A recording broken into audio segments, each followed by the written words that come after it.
Hey there, moms and dads. Today I want to talk to you all about going from 1 to 2 kids. First off, if you are watching this video, you are an amazing mom, dad, caregiver. That you would seek out something like this shows how much you care. My son is 10 months old. My daughter is 3. She was a little over 2 when my son was born, and I agonized, stressed, and worried about how she'd handle becoming a big sister and how I would juggle both kids. Spoiler alert, we survived, and so will you. In this video, I'll talk about how we prepped her in the months leading up to his birth, what we did the first few days and weeks to make it all manageable, and how we're doing now. So let's get to it.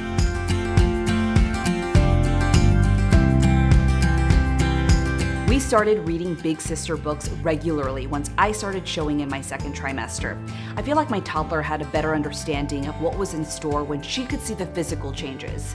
There are so many wonderful big sister brother books on Amazon, but these are the 2 that I was gifted and worked well for us. The first is Noelle, the Best Big Sister. I read this for the first time pregnant, and oh my, cue the tears. This one deals with some of the big emotions attached with this huge transition for your toddler. Noelle goes through excitement, then sadness and jealousy. All of these emotions are valid, and it helped to name them and talk through it. The other book is more of a step-by-step, here's what's gonna happen. It has few words by design, so you can fill in the details specific to your family. We were reading these books almost nightly for 2 months or so leading up to birth. If your child is pre-verbal or you think there is no way he or she will understand or sit through it, keep at it. Our kids are a lot more perceptive than we think. Let me preface by saying our girl wasn't and isn't into baby dolls, so this could be helpful even if your child doesn't enjoy playing with dolls. But showing how to use gentle hands with the baby doll, how to change diapers, how to feed and burp, helped my toddler visualize and prepare for what to expect. Once baby brother arrived, you can see in this video, our daughter liked to mimic what we were doing with her baby doll, and it was really sweet. Number 3, holding off on major changes. This is the tip we got from our pediatrician. Our daughter was showing signs of readiness to potty train, but with the baby coming, our doctor suggested we push it by about 6 months after our son arrived. She noted that toddlers can often go through regressions once a new baby is born, which did happen in regards to sleep and some other things. We took this tip and potty trained my daughter around 2 years and 9 months in 1 weekend, and she did great. Now, of course, some things are going to be inevitable, and you simply cannot delay it.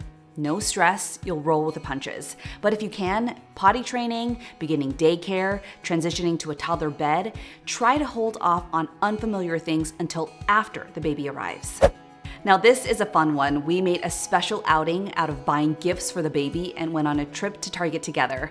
I let my daughter pick out one small toy and a book for her new baby brother, and it was really sweet to see how intentional she was with picking out these gifts. We wrapped it together and she enjoyed giving it to him when he arrived.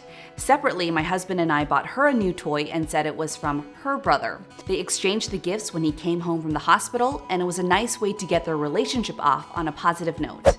Once nesting began, we spent a lot of time in the nursery, and I showed my daughter everything.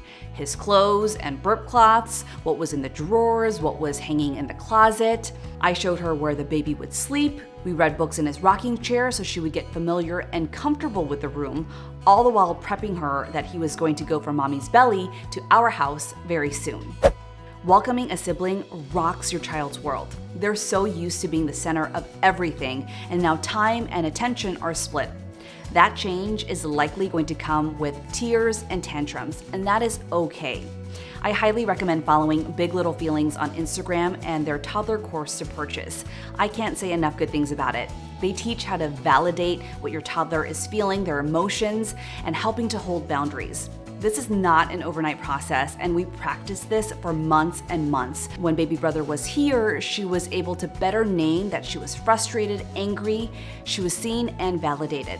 The Big Little Feelings course also has a section on bringing home a new baby, which was really helpful.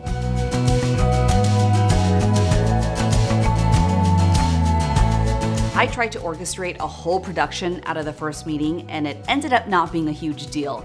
But the gist of it was, I entered the house first and gave her a huge hug. Remember, my daughter had not seen me for a few days, and when she last saw me, I had a huge belly. I spent a few minutes hugging and greeting her. Then my husband followed with our son in his infant car seat. I had read that it helps with immediate jealousy and attachment issues if you are not physically holding the baby. She spent several minutes just staring at him and trying to rock him in his car seat. We dressed him in a hat with seahorses because my daughter loves ocean animals, truly anything to get her interested. By the time we were discharged from the hospital, it was almost our daughter's bedtime, so the meeting was pretty short, but it went smoothly. Those newborn days are foggy for parents, but your toddler will go on living life. We were not as available to her in those first few weeks, and we tried our best to not blame the baby for it. For example, if she wanted to play and I was feeding, rather than saying, "I can't right now, I'm feeding your brother," I would say, "Can you give me 10 minutes? Let's set a timer. What should we play when that timer is up?"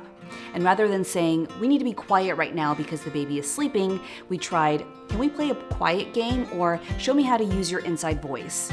We didn't want to associate baby brother with all things not fun.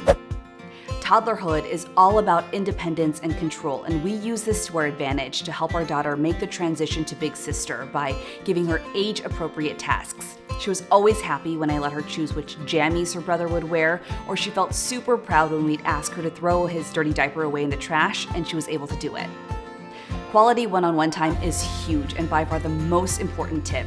It helps to prepare you, mom, ahead of time that this postpartum will likely not be the same as your first. My first time around was pretty uncomplicated, and I remember being able to rest a lot more during those sleepy newborn days. This time around, when the baby was sleeping, I tried to spend as much undivided time with my daughter. She needed her cup filled too, and while I was exhausted, I know it was super important to her.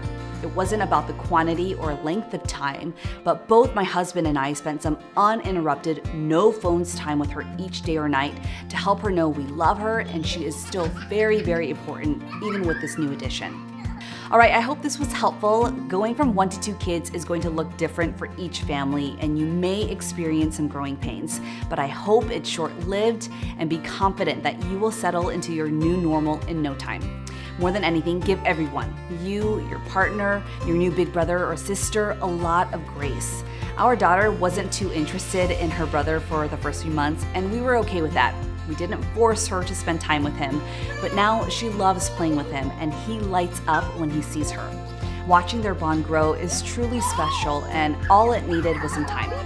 All right, good luck, moms and dads. You can do this. If you have any questions for me or any tips that help you tackle that 1 to 2 transition, please leave them in the comments down below, and I'll see you in the next one.